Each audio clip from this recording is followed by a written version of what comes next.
to Auburn for the first time. She will be, she's one of the candidates for the Associate Vice President for Education and Organizational Learning in the Office of Inclusion and Diversity.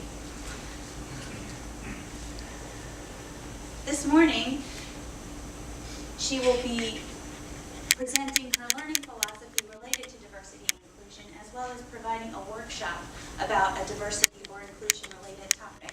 So we're here to learn a little bit, as that's what the primary function of the role will be. She currently serves as the Director of Equity, Diversion, and Inclusion at Armstrong State University. She earned the Doctor of Public Administration from Valdosta State University. Join me in welcoming Dr. Deidre, Dennie.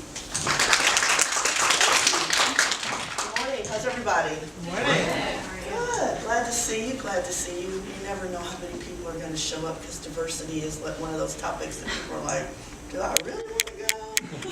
Do I really want to know?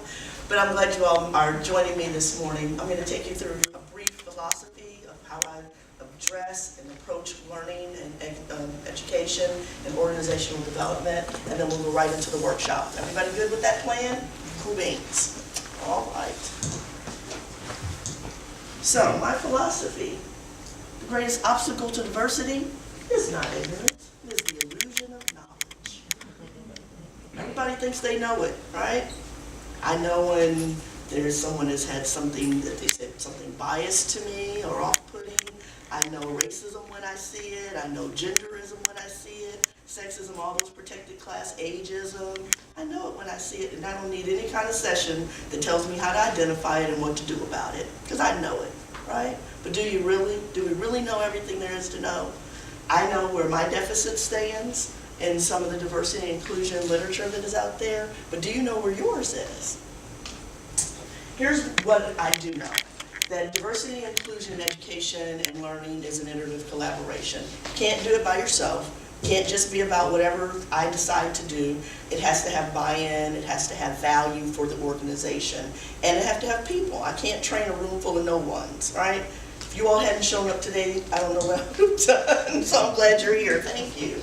But what are the recognitions and traditions that are exclusive to Auburn? What are your traditions? I'm staying over at the Auburn University Hotel. Camp War Eagles going on. That's a tradition, okay? So I saw all the freshmen and their parents, and they're all fresh-faced, and I'm thinking, when your mom leaves, it's going to be a totally different thing for you, right? Recognition. How are you recognizing the holidays that are in January, February, March, April? What are you doing? At my university in Savannah, April is Pride Month for us. On the calendar, June is usually LGBTQ Pride, but we celebrate it in April because that's when the students are still there, and faculty and staff, right? So we get it in early, and we invite the community to come on our campus during that time to offer programs. We do a drag show that's a standing room only. We don't sell tickets, we sell food, but not tickets. And the fire marshal comes and like, I've counted 501, and that's all you can have in here. We have to shuffle people in and out, but it's a great time. And we invite our community drag queens, so not just our students to perform and participate, but the ones down at Club One and that are professional drag queens and kings that come and perform. That has not only become a recognition month, but now it's a tradition in our organization, okay? Data, and then more data. So there was a numbers person. Drew, you're the numbers person, right? And so I can't do training and development if I don't know what I'm supposed to be training and developing, right? So what do you have out there that is data that I can use in order to build a training program? What are exit surveys? Those are key. What are your performance improvement plans? Nobody likes to be on them, but it happens. What are the behaviors that we're trying to change? What is your new hire orientation survey evaluation saying? Have you done a campus climate survey? What did that say? Have you done what I call a workout? When I worked for General Electric, we used to do workouts. There would be one problem, and it would be an all-day workout session. We would invite not just leadership, but the people who actually did the work, and we would spend 8 hours figuring out the resolution to a problem. It's a workout session. Developing training and development is no different. You need a workout session. You need to know who's your audience, What is it that the outcomes that you want, and what is it that you're trying to input into your learners? But you can't do that with just the training types in the room. You need the actual constituents who are going to be utilizing this training. You also need the leadership who are going to be supporting the training to be in the room and say, here's what we think we have an issue that we would like to see you address, okay? So some other things that are up there. Recruitment and retention is key in higher education. We hire them and as fast as they're going out the door. And that's data everywhere. Auburn is no different. At Armstrong, we know that in our staff, we have a 10% turnover every year. That's high. That's a lot of people. And there's not a lot of opportunities within Savannah for people to go to that are in higher education. So what's happening? Where are those people going?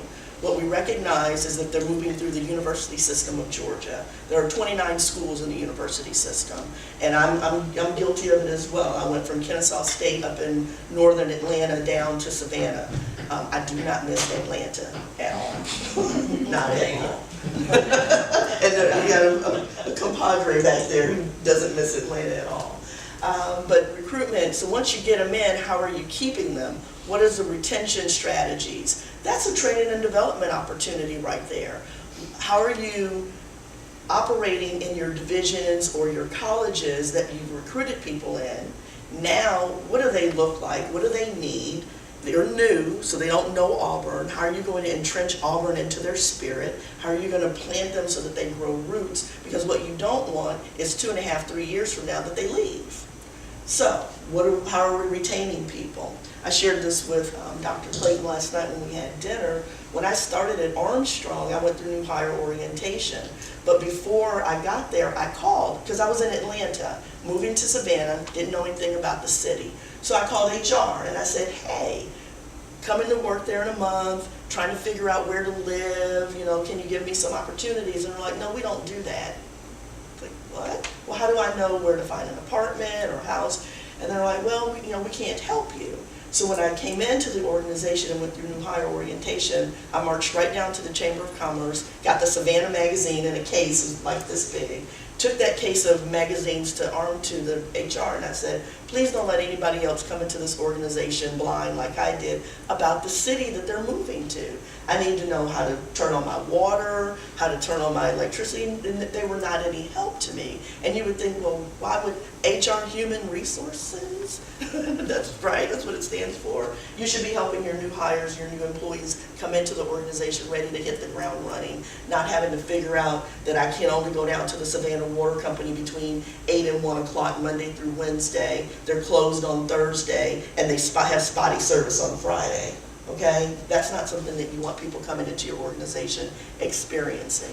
So how do we, as learning and educators, help people kind of go down that path and get through it? Stakeholders. You can never forget about the city, the people who are on the outside of the city of Auburn. Opelika's not that far away. How are they getting to know Auburn? How do they know what we offer? What are the resources and support systems that we can offer for our external stakeholders? One of the things that I do is the Asian Cultural Festival. In Savannah, everything happens downtown. That's what everybody knows about. Bay Street, Broughton, that's where all the tourists are. But the University of Armstrong is on the south side of the city. And there's a lot of commercialism and some residential out that way. But there we are, university plopped right down in the middle of that. So we partner with the city of Savannah to have our Asian Cultural Festival. It's a one-day festival. It's 2 days, one night and Friday night, and then on Saturday we have music and entertainment on Friday night, and then we have a full-fledged carnival on our campus on that Saturday from about 8 to 5. And we bring in people from all over the city, all over Georgia, to participate in this Asian festival. There's vendor booths, there's education opportunities. We have the Confucius Institute. We partner with Savannah State to bring that to the campus. Why are we doing that? Not just because it's fun, because yeah, it's fun. It's a heck of a lot of work, but it's fun. But also so that our community knows Armstrong exists and the offerings that we have. So we let departments do face painting, talk about whatever classes that they have. We do tours of the campus on that day for interested students and families. We do an orientation on that day for incoming freshmen. If it's a Saturday, so it's all day. We do those things for the external stakeholders that we have in our community so that they know more about who we are and what we offer, as well as we get to know them as well. They talk to us and they say, hey, do you offer a class on this? Do you do this? What degrees do you have? It opens the conversation up. Another learning opportunity. It's a process. I'm not going to go through everything. It's pretty much laid out up here. But what you should understand is it's strategic. You can't have learning and development without a strategy, and it's got to be tied to the plan. Your university strategic plan, your diversity strategic plan, learning and development needs a strategic plan. What's HR trying to do? What's going on in your centers? You've got a CETL, your Center for Education, Teaching, and Learning. I think that's in the Biggio. Am I saying it correctly? Biggio Center. What are their goals? How do we help them move the needle forward? How do we help them have a holistic program that people want to come to, attend, and get something out of, and then utilize in the classroom with the students or within their departments? You have to identify gaps. There's always gaps. What is clear to me is that we promote people into leadership roles, and then we don't give them any training on how to be a leader. Anybody ever had that experience? We recruit and say, oh my God, you're a great worker bee. And so because you do all this great work, you're going to be a great leader. And that person's like, I want the money, I want the title, but I don't want the aggravation. Okay? But we don't help them. We don't help them so it's not an aggravation. Make sense? Good? Culture change through evidence. Once it's all said and done, once you've done your learning, your strategy, you've got your objectives, your outcomes, you've got this great learning plan that's out there, you know how you're delivering the training, you're monitoring it, you're evaluating it, but now did it work? And that's when you go back to what is the culture change through evidence? What was it that we were trying to get to? Let's say we decided we're going to spend a year on bias-free language. All right, because maybe we think that that's an issue at Auburn. So after a year or 6 months or however long we decide the training plan needs to be for, and we evaluate and monitor, we should see difference. We should have less complaints on our bias hotline, right? About bias language. That people aren't stepping on each other's toes and tripping over their tongues and having this conversation that has been hurtful or hurt someone's feelings. That's your evidence through change. Little bitty things. You had a department that was in turmoil and chaos. You've gone in, you've done some things, some training, some observations, some opportunities. You might have even moved people around a little bit, restructured. Did you go back and evaluate it? Did you do a survey or an assessment with that group and say, have we moved the needle for you?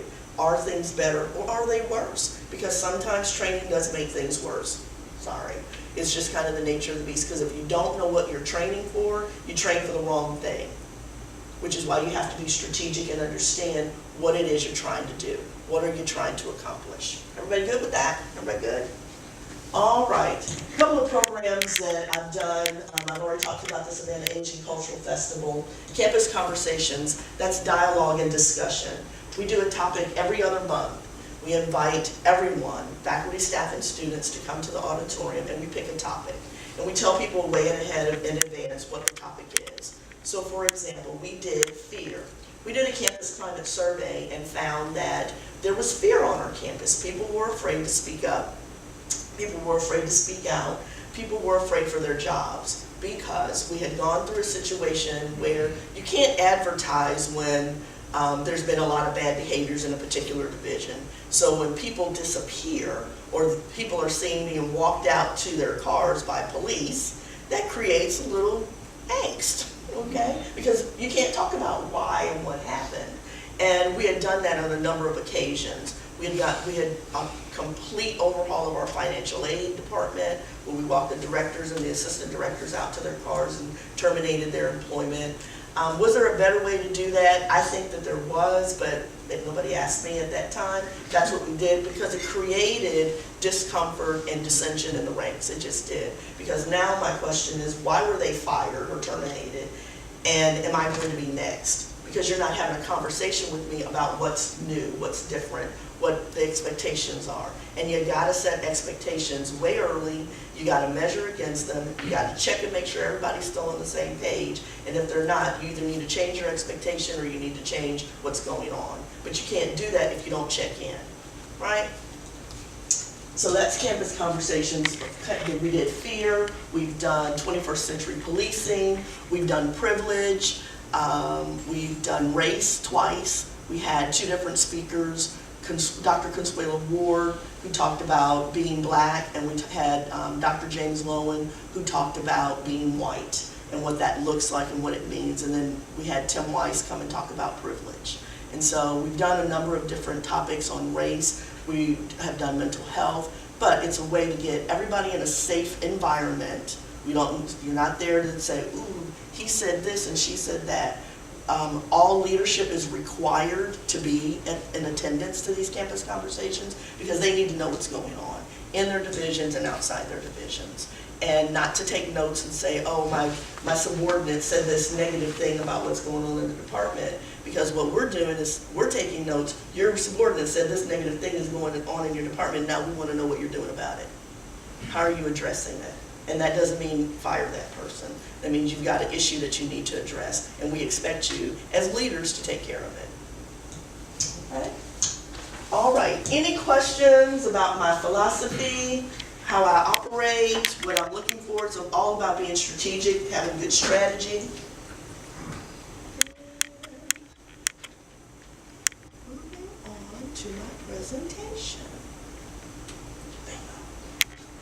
All right, anybody ever heard of ouch, that stereotype hurts? Yeah, a couple of you have been through the program. So when I do training and development, when I do a workshop, I try to use some materials that are out there, but I put my own spin on it. I don't do everything according to the leader guide that comes with the DVD or the disc or whatever it is. I'm certified to do Stephen Covey, 7 Habits of Highly Effective People, 7 Habits of Highly Effective Teenagers, 7 Habits of Highly Effective College Students, execution and leadership. They have a champion diversity program that's not that good, in my opinion. But I've done a lot of different diversity and inclusion kinds of activities and training in my career. And so I think that when you put your own personal spin on things, people gravitate more towards it and they'll remember it. So what I do is called edutainment. I expect you all to be entertained but educated at the end of this workshop, all right? And my workshop is about ouch, that stereotype hurts, communicating respectfully in a diverse world. There will be a video, it's about 11 minutes long, and we will have a discussion about the video. So before we get started, we need to have some ground rules. Here's my goal. We're going to explore communication skills. How are we promoting inclusiveness in your workplace, all right? What are you doing? How can we do it better? That's my goal. Here's my agenda and my objectives. Basically, at the end of this session with you, I expect you to be able to deal with biased communication better than you do now, all right? You'll have some new tips and tricks to put in your toolbox. Everybody cool with that? Yeah, all right. Stereotypes. Anybody know what a stereotype is? Anybody ever been stereotyped? Everybody should be raising their hands. We all get stereotyped, right? It doesn't matter who or what we are. And a stereotype is just simplification is early for me, without regard for the individual. Let's talk about silent collusion. How many of you have been in a situation where something unsavory was going on and nobody spoke up? Remember, what is that? What Would You Do? TV show? Anybody ever watch that? That's really what Would You Do is about, the silent collusion. Will people being put in uncomfortable situations say something? Say anything, that means you agree with it. Silence is collusion. You're agreeing that whatever this horrible, terrible, low-level infraction is okay with you. And once you assign yourself to it and co-sign on it and say it's okay, people will continue to do it. So you got to say something if you don't believe in it. Are you an ally? Someone that speaks up on behalf of someone else. You see that on the What Would You Do? There was one where the little girl was saying Santa Claus isn't black. There's no way there can be a black Santa Claus. He's only white. And it was in a restaurant, and there was a conversation between two little girls, and one of the ladies in the booth, she turned around, she says, well, honey, what makes you believe that Santa is just white? Why couldn't he be black? And she says, because that's what my mommy told me, that's what I've read in the books, that's what all the literature, that's been her environmental exposure, that Santa can only be one race. Well, that works for you if you happen to be white, but what if you happen to be black and you don't believe that there's a fat white man coming down your chimney that is giving you gifts? Santa might not be white, he might be black, he might be Asian, he could be anything. But Santa's not real. That's the other piece to that, okay? We're ascribing these characteristics to something that's not real, all right? So an ally. Simple act of naming a bias or objecting to it on the spot establishes a social atmosphere that discourages it. Saying nothing serves to condone it. Just what I've said. So bias. Anybody believe that a bias can be positive? Give me an example of a positive bias. Anybody? Come on. Many of us have a preconceived notion or a sense of beliefs around what it means to be American. What it means to be American. American. So perhaps I'm biased about patriotism. And that would be a positive bias. I would see it that way, as others may not. Okay. Anybody else? Give me an example of a positive bias. No easy answer. Yes, ma'am. So I'm going to go a little silly here and say that, Auburn graduates are probably perceived by the people who work here as being naturally a little bit better by the sheer fact that they're being some community, and the people up the road at that other large university will be seen in the opposite way. So, University of Alabama, is that what you're saying? Yeah. So Auburn University graduates are better than. I think that's a bias. You think that's a bias? Yeah. Is it a bad bias? It's It positive benefits- for Auburn. It benefits our graduates. It benefits our graduates. Yeah. One time I was at the University of Indiana, and I was at one of the smaller campuses in South Bend, and right up the street is Notre Dame.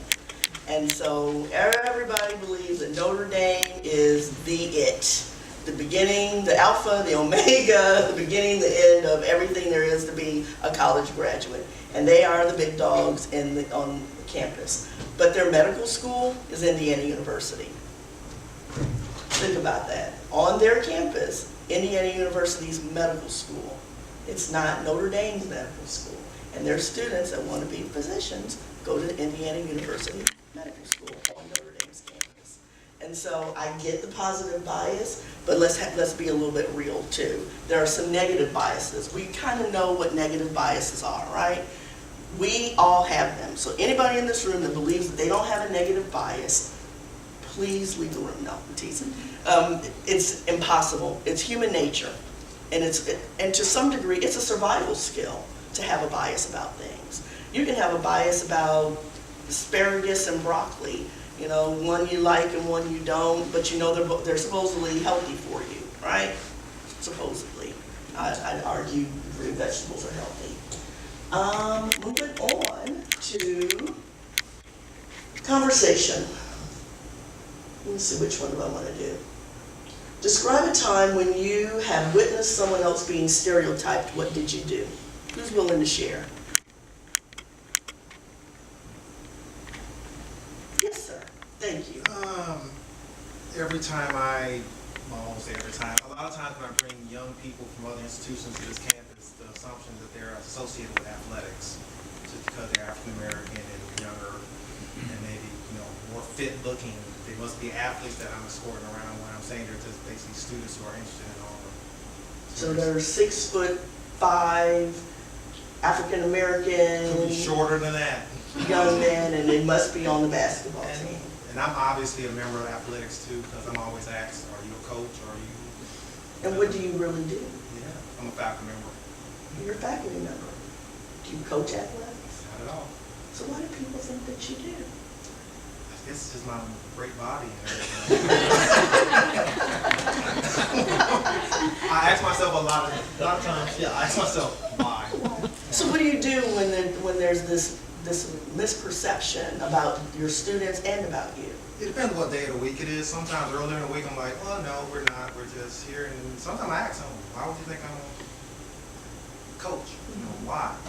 I've sat in my office and people have told me to my face, you must be with athletics. I'm like, no, I'm not with athletics. You sure? Like, yeah. They're not paying me. They can pay me if they want to, but no, they're not paying me. No, but sometimes you just try to educate. Sometimes you just say no. Sometimes you just don't have the energy. Yeah. It's- Fatigue kicks in. Yeah, I get it. Someone else. When have you witnessed someone else being stereotyped? Yourself? It doesn't. You shared a personal story, or someone else. When have you had, and what did you do about it? Yes, ma'am. People assume sometimes because I'm white and southern that I must be a Republican, That you must be a Republican? and Okay. that's not necessarily true. So what do you do about it? It's not. I tell them I'm not. You don't- You're like, no, I'm a whatever, independent, Democrat, Druid, whatever the case may be. Yeah, okay. How many of you were exposed to stereotypes in the media, or continue to be? All of us, right? What's going on now in the media that deals with stereotypes, and what message does it send? Take, for instance, we've got a lot of superhero TV shows and movies. What is that all about?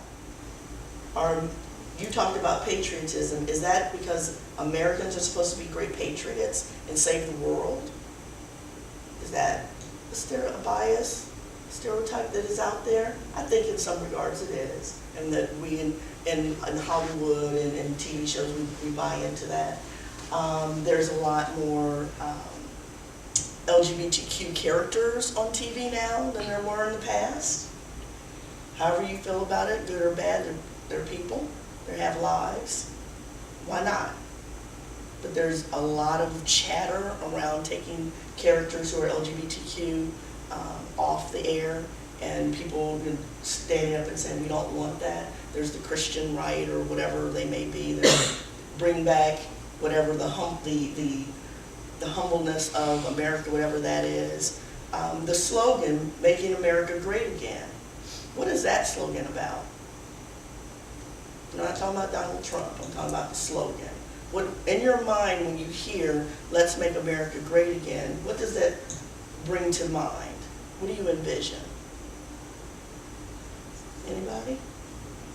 It implies that we've lost ground over some period of time of trying to recover. And that's, And where are we trying to get, what is great again? Okay. Where are we going with that? What is great again? And nobody's ever defined that. Is it 1954? Is that an era that it was great for America? A lot of times that's what you'll hear. Was it 1975? Is it today? What is great again? I need a definition, and I've not been able to get one. And so I can't buy into the slogan because I don't know what you mean. Because if you're talking about when life was great for me, well, life is pretty doggone good for me right now, right? So I can buy into now. But if you're talking about 1954, I wasn't even born then. I don't know what America looked like then. Or 1893, nobody around here is still hanging on from there, right? What are you talking about? And so we need to be very cognizant and aware of what's going on the media, because it impacts what happens in the classroom, it impacts what happens on campus. Because you can't have a world without it coming into Auburn. I'm sorry, it just doesn't work that way. And we have to deal with the biases, our own personal biases, the bias of the people that we work with every day, and our student population, and their parents, and the external stakeholders. And anytime an Auburn grad has received an award, we get a little happy about that. We can puff our chests out a little bit. But what if they're arrested for some heinous crime? Do we disown them? Okay? You see where I'm going with this whole bias thing? And what messages does it send? And what are you doing with it? How are you interacting with it? Quick video, and then we'll discuss. Get to it.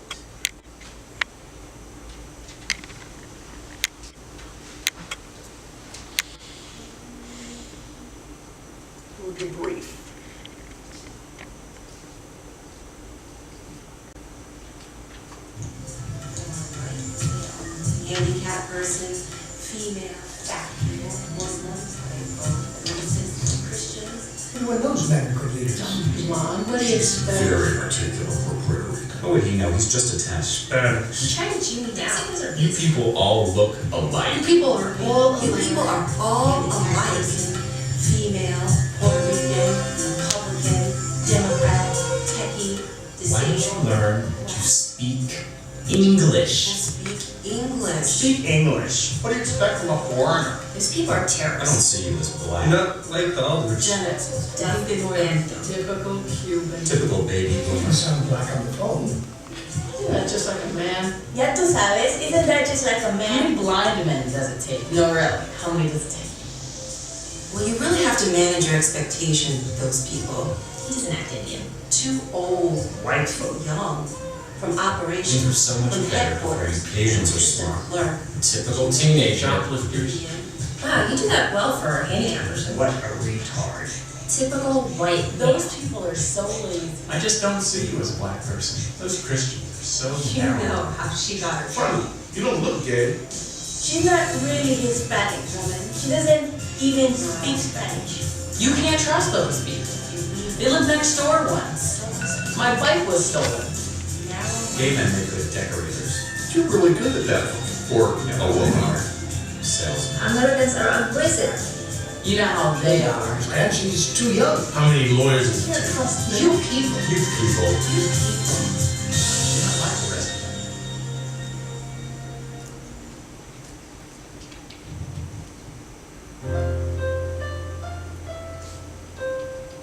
I get lots of cartoons and jokes by email, at home and at work. Some are funny, I have to admit, but some are pretty over the line. They were talking about Polish people. Mexican jokes. Yeah, they're really funny. I'd rather not get these, but I don't want people to think I'm a stick in the mud. They don't have a sense of humor. And then the jokes just kept coming and everyone kept laughing. And little did they know I was listening in. Everyone goes along with it. Being part of the group is important. He doesn't know where my family is from. It hurt my feelings. Because I didn't speak the language. When I hear these jokes, I laugh. But inside, I'm really hurting. A quote-unquote humorous remark. She made a statement about black people. Hispanics, whole lot. Gay. About Jews that was really demeaning. And I thought to myself, I'm not gonna say anything, and I'll just see how far this clown goes. My wife is Jewish. Well, in retrospect, that was kind of a mistake, because he wasn't the only one. I didn't say anything. I didn't want to hurt her feelings or embarrass her. By the time I felt like I really should say something, I couldn't, because for one thing, I felt about half sick. And for another thing, I was so angry that if I'd said anything, I'm afraid I would have sounded just as ugly as they did.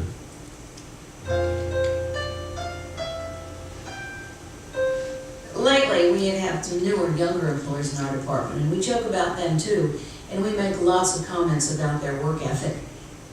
I don't think it helps anyone. It's almost like we're an exclusive club and they don't fit. I want to say something, but I don't speak up because I don't know how.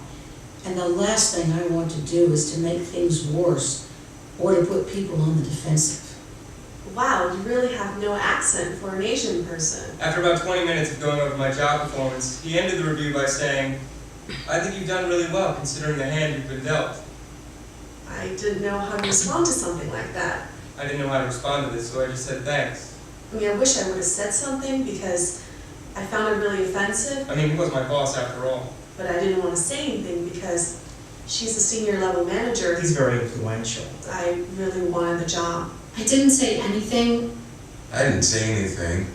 I didn't know how to bring it up and not make a big deal out of it. I don't want to be seen as a troublemaker. I know she meant well, but It really bothers me. I was really offended. It really hurt me. I was at a party, relaxed, enjoying myself, when the joke telling began. There were three who went to you fill in the blanks. The joke progressed, and it was clearly demeaning to a group of people.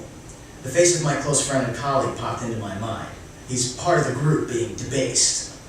Two different voices, the proverbial angel and devil on my shoulder, filled my head. Say something, you know you don't support this. Relax, it's a party, lighten up, have fun. People won't like you if you can't take a joke. This is no joke to me. Speak up, coward. In those long seconds while I twitched and struggled with what to do, the DJ, who was sitting with us on break, simply said, "Whoa, I'm not going there. I think I'd rather get something to drink." So he got up and walked across the room. I hopped up and followed him. Good idea. I'll never forget what happened next. Others in the group joined us at the bar, leaving only a few people to hear the joke's punchline. I was amazed. Few of us wanted to hear the joke, but we went along anyway. Just took one voice, one person casually speaking up against disrespect to shift the conversation.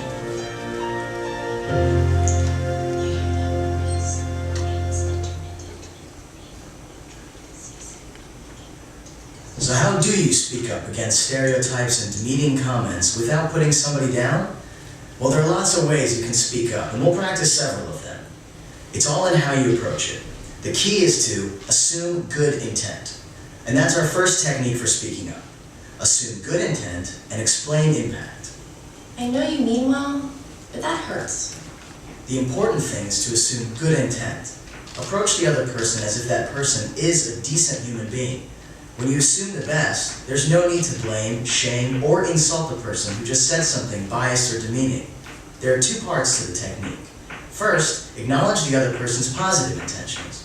Then describe the negative results of the statement or behavior.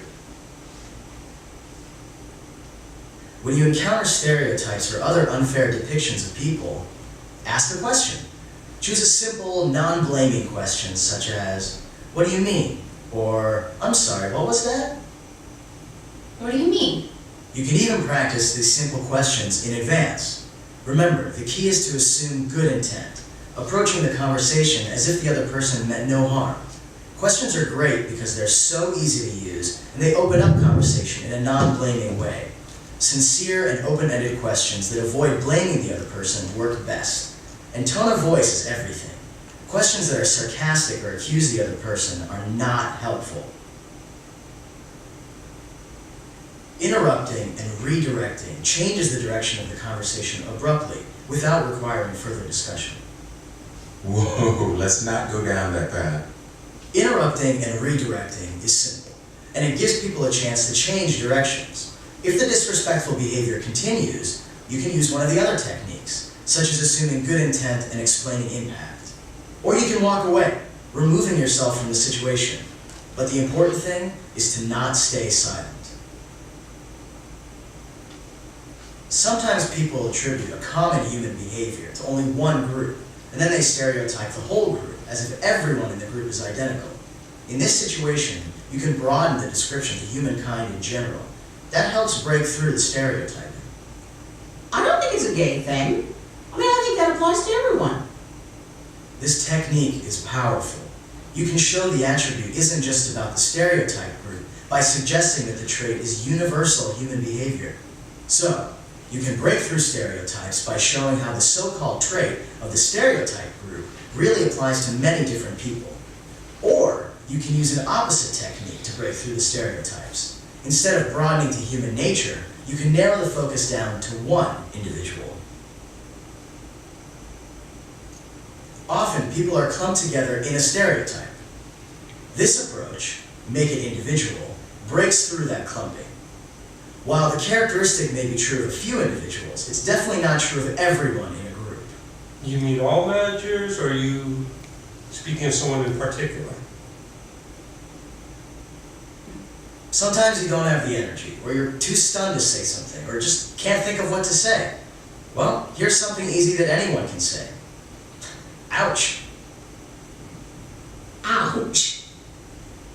What do you say when someone unintentionally steps on your toe? Same thing here. Ouch communicates a lot with little effort. It says, your words had a negative impact on me, or on others that I care about. If you have the time and the energy, you can ouch and educate. Explain how the words affected you or others. Or you can simply say, ouch. It's a simple, effective, acceptable four-letter word that carries a lot of meaning. And it puts a pause in the conversation, which gives everyone time to think about what is being said. Assume good intent and explain impact. Ask a question. Interrupt and redirect. Broaden to universal human behavior. Make it individual. say ouch. So, we've seen several ways for responding to stereotypes and other demeaning comments. You can use these techniques one-on-one or within a group, in public or in private, at work or at home. You can use any one at any time. You can even come back later and address something that was said earlier. Some of the techniques will feel easier for you than others. Just choose the one or ones that are the most comfortable for you. You don't have to sit silent when you want to speak up. You have the skill to do so, and your voice will make a difference. So go ahead, say ouch when it hurts. You can speak up, effectively and with respect. I know you mean well, but that hurts. What do you mean? Well, let's not go down that path. I don't think it's a gay thing. I think that applies to everyone. Do you mean all managers, or are you speaking of someone in particular? Ouch. Ouch. Ouch. Ouch. Ouch. Ouch. Ouch.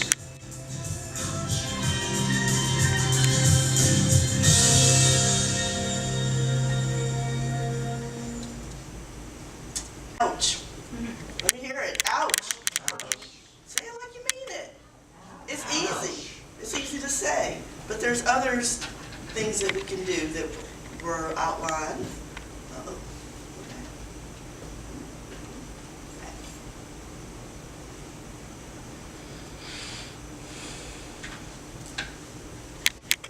Okay. Did anybody see themselves in this video? You should have.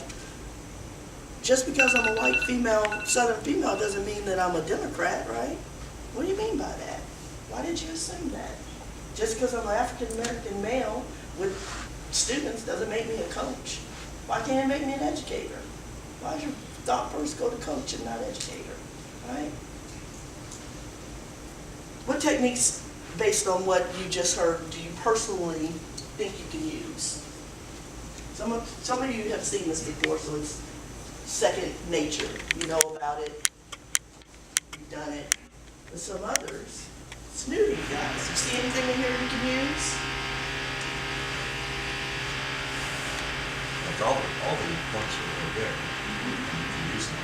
That interact and reflect and change direction and redirect. Sometimes you have to do it with management. How do you do it with your supervisor? Very carefully. You have to be very careful about it. But it doesn't mean you can't do it, right? And this is not a technique that is confrontational.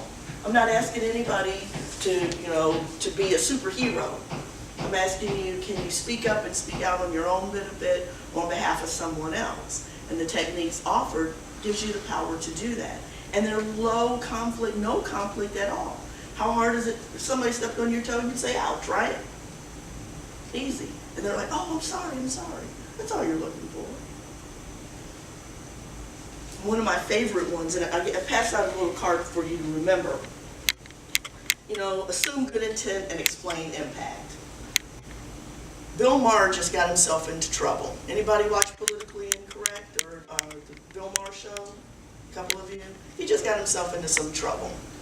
But one of the things that he did was he assumed good intent and explained impact. He apologized right away. He recognized that what he said was awful and wrong. And he invited people on his show the very next week, I think it was, to kind of explain to him, but to give him a history lesson as to why what he said was wrong and should not have said it. And he's not allowed to use terminology as such. Does everybody accept his apology? No, not everybody does, but you're not required to. That's not part of it, right? You're just supposed to, as the person that has been hurt, able to speak your piece in a low-key way. What situations are most difficult for you? How many of you all can manage up to your boss? 1, 2, 3, 4. Your assistant's raising her hand back there. That's good. And it's a good thing. But is it comfortable? Is it easy? It's not the direct supervisor. In my position, I interact with lots of community types. And so that, it's almost like you have to do an immediate calculus of power in the room and impact, and how many people, how many women are in the room who need to be supported by directly addressing a microaggression. Absolutely. If there are more women than there are powerful men, not that women aren't powerful, but then I'll tend to speak up. But it's an instant thing that can make you, that's the more difficult situation, I think, in our context. Yeah. Microaggressions are huge, because if you're the receiver, sometimes you're so stunned by what was said, you don't know what to say. You don't know how to respond and how to react to it. And it catches you off guard, because a lot of times it comes from people that you respect and you didn't expect it from. Here's a way to deal with it. There's a really short video about microaggressions on YouTube, and it says, you know, microaggressions are like the pest, and that you're just constantly swatting them away. But everybody, I don't care who you are in this room, there's a microaggression in your stereotypical group, if you will. There's a bias there. There's somebody will say something to you. They'll assume that because I've got gray hair that I must be old and decrepit. Well, it just so happens that I've been gray since I was 12, and I decided to stop fighting the funk and let it all just grow out, because it's cheaper to have it than to dye it. But it has nothing to do with my age. It just has, where do I want to spend my time? But people make assumptions that, you know, a little snow on the top means that you're, you know, you don't got it going on, but, you know, I think I do. Happens all the time. Microaggressions are probably one of the biggest topics that you'll hear about in higher education today, but we don't deal well with privilege, which a lot of microaggressions are built upon. And so you can address microaggressions, and I've given you some easy tools here, but until you deal with privilege, you're going to continue to have the microaggressions. Because in a privileged society, in a privileged environment, you don't see what you're doing as wrong, or as harmful, or as hurtful. And it's just the reality of it. So, how does anybody see themselves reflected in this video at all? One thing that used to get to me, and it doesn't anymore, is I'll meet people, so maybe they've emailed, and we've had email correspondence, and maybe I've spoken to them on the phone, and then they meet me, and they'll go, oh wow, you're so articulate. And I'm thinking, I got 3 degrees, a number of certifications, why wouldn't I be? It used to bother me. But now I just say to them, oh, thank you. I worked really hard with all my degrees and being articulate. I couldn't get this job if I wasn't, you know. Not trying to shame them, but maybe putting something on their mind that they won't keep saying that, because that is what happens to black females a lot. Black guys, you guys, I've got 2 black gentlemen in here. Anybody ever say that to you? Wow, you're so articulate. Back row? No? Yes? Yes. How does it make you feel? What day of the week it is. Depends on what day of the week it is. Sometimes I can care less. But there are days that it sets your mind in a different direction. How about the folks that are under 40? Oh, you're so young, and you're doing such a good job, and what do they expect, that you don't know how to do anything, and you can't work? You interviewed for the job, you must have had knowledge, skills, and abilities to get it, right? It happens all the time. It happens. Or they make an assumption, oh, when you get married, that's my favorite one, when you get married and have all these kids, you're not going to want to travel anymore. I don't know about that. Maybe I'll put my kids in a backpack and take them with me. But who are you to say, right? Happens to everybody. Doesn't matter, age, race, gender, socioeconomic class, it doesn't matter. People say things that they don't think about, and if it bothers you, you should say something. And you don't have to put them what we call out on Front Street. You can do it in, you know, privately. Just pull them aside and just say, hey, you said this, or these words, you know, this is how they impacted me. And make it personal, how they impacted you. Questions? So our 6 techniques: assume good intent, ask a question, interrupt and redirect, broaden to universal human behavior, make it individual, and just say ouch. I use all of these in my training. I use all of these in my personal life and professional life, because just as you said, it depends on the day of the week. Sometimes I'm not in the mind space and to educate, and I just say, ouch. And they're like, oh, I'm sorry. I'm like, thank you, let's move on. And then later on they go, you said ouch and I didn't touch you. Yeah, but your words did. And that's why I said ouch, but I needed to move on past that, okay? So, questions, problems, concerns, vicious rumors you want me to start about Auburn as I go away? Well, yes, sir. So, what are your thoughts around how social media is impacting these environments these days? Social media is everywhere these days. It's social, right? It is. And so students hate email. Unless it's from their professors, they don't read email. But faculty and staff, we do the same thing. We look at the subject line, and unless it has something to do with what I'm doing today, we don't deal with it. So email's not a good way to communicate. Social media has become the way to communicate, whether it's a Facebook page, a Snapchat, Instagram, whatever it is. It's something that you have to learn to live with and you have to learn to use. And more is coming out there. There's less face-to-face trainings going on because now people are doing virtual reality or they're doing e-learning. So you're not in a classroom anymore, you're not in a learning space anymore. How many of you all attend webinars? Webinars are huge. They're huge. They allow you to sit at your desk, get the information, and still continue to work if you need to. Or bring in a group of people. Usually when I do webinars or I attend a webinar, I bring other people into my office or I go to a conference room and put it there. Because the information is not just good for me, it's good for a lot of people. And that's why we can have the webinar, then we can discuss it and decide what we're going to do with the information. And it's, quick, fast, and in a hurry. But that's the way of the beast, if you will, of the way things are going. I have an issue with, people sitting in the backseat of my car texting each other instead of having a conversation. But that's my issue, not theirs. And I gotta own that. It's my issue, not theirs. And that's the whole thing with social media. What do you want from it? What are you using it for? How is it? It's a tool. So how is it helping you? But if it's hurting you, you need to figure out a way to get away from it. And in some regards, social media is hurting. Facebook can be the devil sometimes. Instagram, Snapchat. I used to use my Facebook page to troll my nieces and nephews. That's what I used it for. To see what they were doing. They were little and we're always in the bathroom doing selfies and posting them on Facebook. Well, you're supposed to be in class right now. So I'd text my brother, did you know your daughter is? And they're like, Aunt Dee, you suck.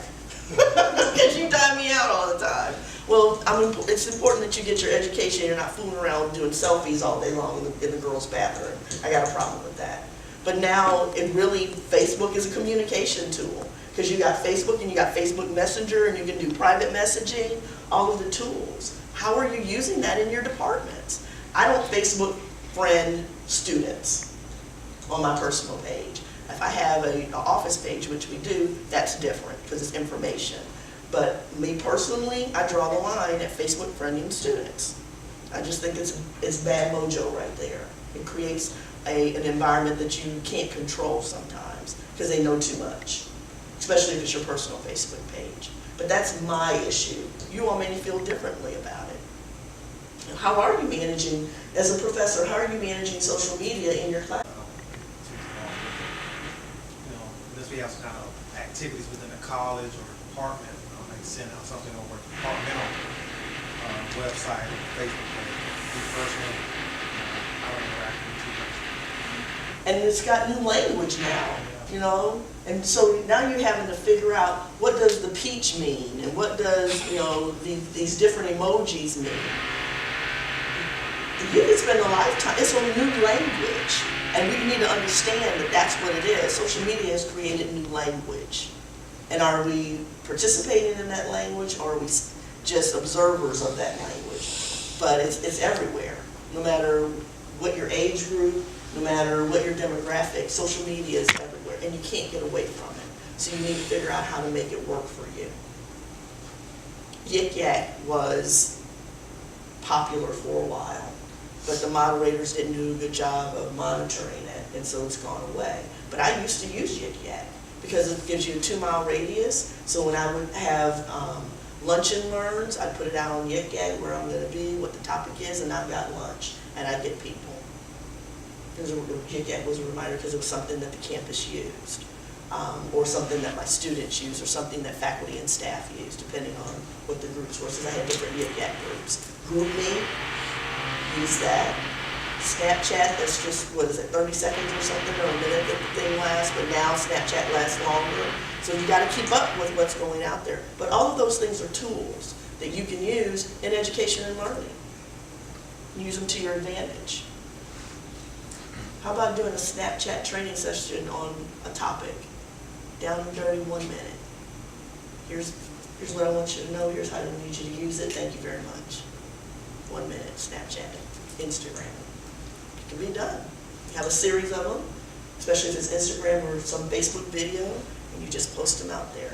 I need to know how to deal with a department issue. Let's say that my office mate uses dirty words a lot, pejoratives. How do I address that? Because management's not helping me out.